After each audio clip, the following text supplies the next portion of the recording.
Segunda parte sobre o vídeo do Atari 800. Se você não assistiu a primeira parte, clica no card aqui em cima e bora lá. Negative Points, mais conhecido como pontos negativos. Ponto negativo número 1. Como sempre, que na maioria das vezes está ligada a consoles e computadores e tudo que é ligado à tecnologia, o preço. O Atari 800 era relativamente caro em comparação com alguns dos seus concorrentes. O preço mais alto o tornou menos acessível para aqueles consumidores preocupados com orçamento, quando comparado a alternativas mais acessíveis, que era o que acontecia quando se comparava com o Commodore 64, que era um puta computador e era mais barato. Suporte de software limitado. Embora o 800 tivesse uma biblioteca de software decente, ele não tinha uma seleção tão extensa quando comparado com seus concorrentes. Falta de software comercial. O Atari 800 inicialmente se posicionou como um computador doméstico, versátil, que também poderia lidar com tarefas de computação mais sérias. No entanto, ele enfrentou vários desafios para tentar ganhar força no mercado de negócios. A falta de aplicativos de software de negócios era realmente um problema, principalmente quando comparado com o Apple II.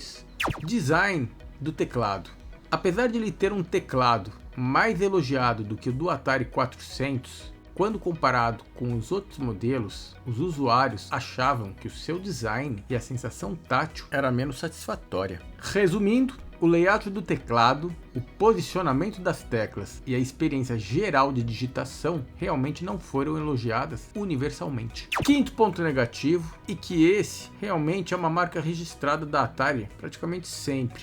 É uma pena até. Percepção de marketing e mercado. O foco da Atari em jogos e a associação com o crash dos videogames de 1983 pode ter prejudicado a percepção do Atari 800 como uma plataforma de computação séria. Muitos consumidores o viam principalmente como um sistema de jogo e não tanto como um computador, o que limitava o seu apelo entre os usuários que buscavam um computador dedicado para tarefas de produtividade. Esse computadorzinho da Atari foi comercializado em muitos países. Os principais países que receberam o Atari 800 foram os Estados Unidos, onde realmente ele gozava de uma popularidade muito grande entre os americanos. O Reino Unido, lá ele competia com o Sinclair ZX Spectrum e o BBC Micro. No Canadá, Alemanha, França e Austrália.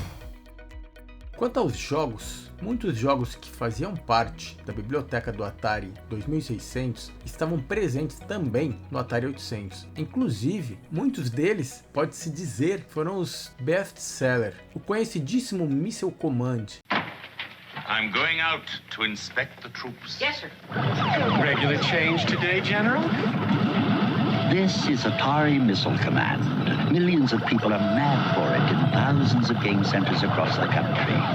Interplanetary war is hurt. Attention all generals. Now you can get your own Atari Missile Command video game and practice saving the world in the privacy of your home. Missile Command. Only from Atari. Quando você comprava o Darth Vader, o Atari 2600 nacional, aquele todo preto, você recebia junto com ele na caixa o jogo, o cartucho do Missile Command. Este era um jogo clássico de arcade que tinha sido transportado para console e também para o computador. Eu não gosto muito desse jogo não, mas ele fez sucesso. Pitfall, esse é nervoso, era o jogo, Atari 2600. Era um jogo de plataforma e era muito conhecido por uma jogabilidade de exploração aventureira. Realmente foi um sucesso comercial tanto no Atari 2600 como no computador. Adivinha quem fez ele? Activision. Pac-Man. Falar de videogame antigo, principalmente ligado a Atari, sem tocar no assunto Pac-Man, é a mesma coisa que falar do McDonald's sem falar de Big Mac. A versão do Atari 800 do Pac-Man foi um grande sucesso. Foi um dos jogos mais vendidos para o sistema. Star Riders também era um jogo bem emblemático do Atari 2600. Muita gente não conhece ele, mas fez sucesso no Atari 800. Eu particularmente já joguei, mas também era um jogo mediano assim. Donkey Kong. Quem não conhece Donkey Kong? É o clássico da Nintendo, que nos inícios da Atari estava presente nos consoles e computadores Atari.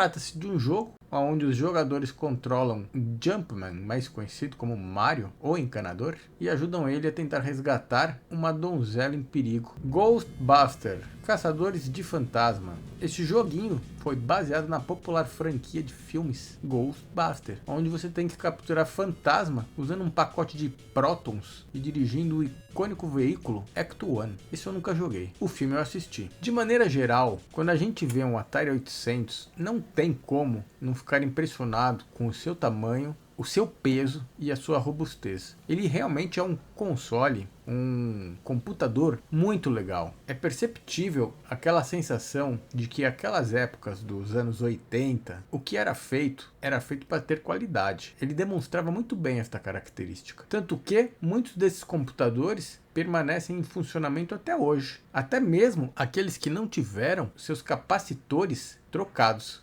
Vários acessórios e periféricos foram produzidos para o Atari 800. A unidade de disco 810 era uma unidade de disco externa que permitia aos usuários carregar e salvar dados em disquetes. Ele utilizava disquete de 5,25 polegadas e tinha uma capacidade de 90 KB por cada lado do disco. Impressora 820. O Atari 820 era uma impressora matricial que se conectava ao Atari 800, permitindo aos usuários imprimir textos e gráficos.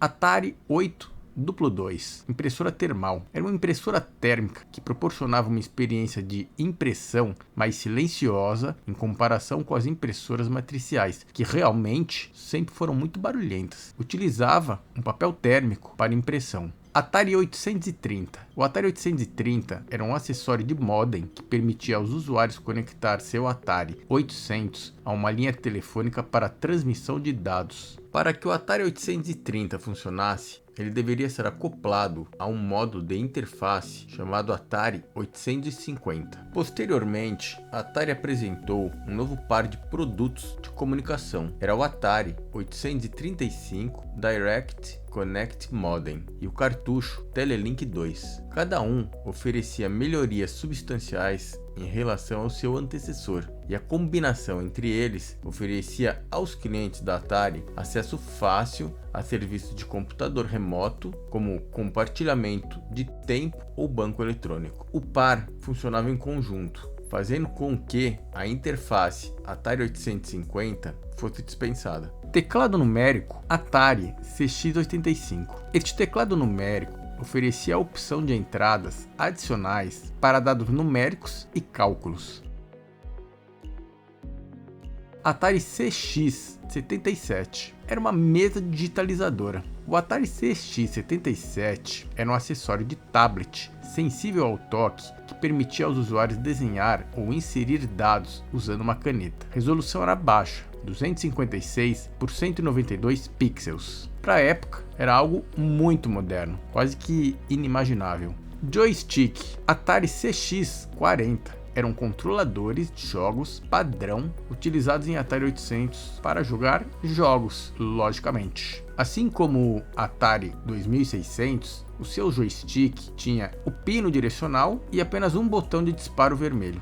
Por fim, Atari 410 era um leitor e gravador de fitas cassete destinadas a salvar arquivos para o Atari 800 e também o seu irmão mais novo, o Atari 400. Em relação ao número de Atari 400 e Atari 800 vendidos, realmente é um desafio. A Atari, como empresa, não divulgou números específicos de vendas para modelos individuais. No entanto, é possível afirmar que tanto o Atari 400 como o Atari 800 foram bastante populares no início dos anos 80. Os Atari 400 e 800 foram os modelos iniciais da linha de computadores Atari de 8 bits. Tiveram um sucesso significativo no mercado de computadores domésticos e foram amplamente distribuídos e vendidos por todo o mundo. O Atari 800, sendo o modelo principal, foi particularmente popular e conquistou muitos seguidores entre entusiastas e jogadores de computador que surgiam naquela época. Embora não seja possível oferecer um número exato